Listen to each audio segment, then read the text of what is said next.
Ito pang isang sapul sa video na hit and run ang isang lolo sa Quezon City. Ang nakabangga sa kanya natukoy na ng mga otoridad.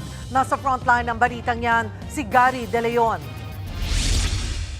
Nitong Sabado, maluwag ang bahagi ng highway na ito sa barangay Paligsahan sa Quezon City. Makikita ang isang lalaking patawid mula sa kabilang kalsada. Nang palampasin niya ang motorsiklo, tuloy-tuloy na siya sa pagtawid. Pero ilang saglit lang, nabundol siya at naararo ng dumating na SUV. Hindi na nakita pa sa video ang mga sumunod na pangyayari. Pero tumakas ang SUV driver. Ang 69 anyos na biktima ay nasawi rin kalaunan. Ngayon, matapos ang backtracking ng mga pulis, natukoy na ang pagkakakinanlan na naka-hit and run na driver. Dahil sa pakikipag-ugnayan din ng mga pulis sa Land Transportation Office. Nakausap nila ang totoong may-ari ng sasakyan. Giit nito, naibenta niya ang SUV noong pang-Abril sa lalaking nagngangalang Angelo.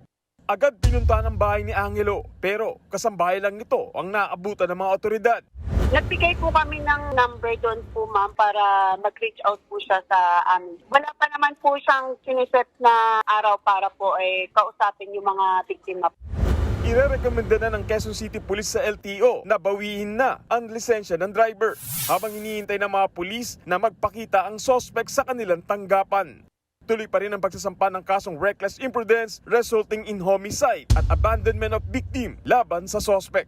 Nagbabalita mula sa Frontline, Gary De Leon, News 5. Mga kapatid, Cheryl Hosing po.